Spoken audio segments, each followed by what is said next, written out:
ராஜ ராசி என்று சொல்லக்கூடிய ராஜாக்கள் பிறந்த ராசி என்று சொல்லக்கூடிய அரசர்கள் பிறந்த ராசி, விவிஐபிகள் பிறந்த ராசிகள் என்று சொல்லக்கூடிய கடகராசி. எப்போ அந்த ஒரு வாரம் 10 நாள் 15 நாளாக அந்த கடகராசி இந்த ஜோசியர்கள்ட்ட படாத பாடுபட்டுக்கிட்டு இருக்கு. கடகத்தை பற்றி பேசாதவர்கள் காமராஜில் ஆரம்பித்து நேரில் ஆரம்பித்து உலகத்தில் கடகலக்கண கடகராசியில் பிறந்தவர்கள் தான் ஆட்சியை புரிந்து கொண்டு இருக்கிறார். ஏன்னா தமிழ்நாடே சந்திரனுடைய ஆட்சியில் தான் இருக்கின்றது. சந்திர பகவானுடைய ஆட்சியாக பெற்ற உச்சமாக பெற்ற மிக ஆட்சி உச்சமாக பெற்ற அற்புதமான கடகராசி அன்பர்களே, இந்த கடகராசிக்கு குரு பயிற்சி இப்படி 12 ஆண்டுகளுக்கு முன்னாடி உங்கள் வீட்டில் உச்சமாக இருக்கார்.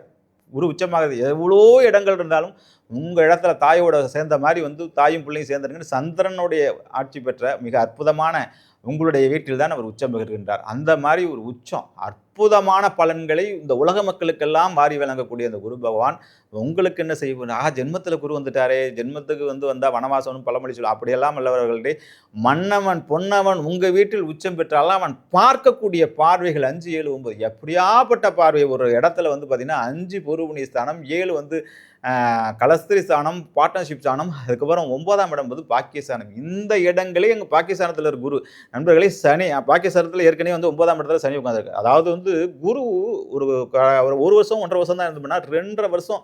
இப்போ இன்னைக்கு ஆட்சியாளர்கள் இப்போ விஜய் முதல்வராக இருக்கார் அப்படின்னு பார்த்தீங்கன்னா குரு கொடுத்துருக்கா, சுக்கரன் கொடுத்துருக்கா, ராகு எல்லாத்தையும் எல்லாரும் சொல்லிட்டு. ஆனால் விஜய் இவ்வளோ பெரிய உச்சத்துக்கு கொண்டு அப்படி பார்த்தா அண்ணாமலையும் கடகராசி தான் வந்திருக்கணும், வரல ஏன் என்று கேட்டீர்கள். பாக்கியஸ்தானத்தில் இருக்கக்கூடிய சனி அடித்து தூள் கலப்புது.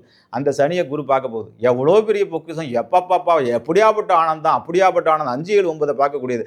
ஆகவே நண்பர்களே, குலதெய்வத்தை வழிபட்டு வாருங்கள். குலதெய்வ கோயிலுக்கு உடனடியாக அந்த குரு பயிற்சிக்குள்ள உங்களுக்கு எங்கே இருக்க குலதெய்வம் கண்டுபிடிச்சோம். குலதெய்வம் கண்டுபிடிக்க முடியாதவர்கள் சொரிமுத்தையினார், மதுரை மீனாட்சி அம்மன் கோயில், அதுக்கப்புறம் திருப்பதி வெங்கடாச்சலம் அதை கண்டுபிடிச்சு வாங்க. அதுக்கப்புறம் 7ஆம் இடம் மனைவியை கொண்டாடுங்கள். மனைவிக்கு ஒரு பாத பூஜை, மனைவியை பெண்களை வணங்கக்கூடிய பார்ட்னர்ஷிப், இதை எல்லா விஷயத்தையும் கட் பண்ணுங்க. பாக்கியஸ்தானம் 9ஆம் இடத்தை குரு பார்க்கறதுனால, அதாவது ஓடி போனவனுக்கு 9 குருப்பாங்க.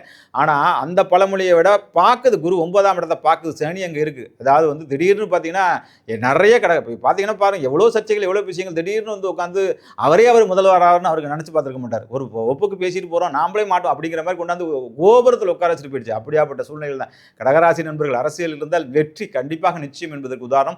இன்றைக்கு நிறைய ஜெயிச்ச இடம் வேட்பார்கள், இளம் அமைச்சர்கள்லாம் இன்னைக்கு கணக்கு பார்த்தீங்கன்னா மேக்சிமம் கடகராசி நண்பர்கள் கடகலக்கண நண்பர்களாக இருப்பார்கள். இந்த கடகராசி குரு பயிற்சி அற்புதமாக இன்னும் 1 வருஷ காலத்துக்கு மிக அற்புதமாக மிக அற்புதமாக மிக வெற்றியை கொடுக்கக்கூடிய சூழல் இருக்கு.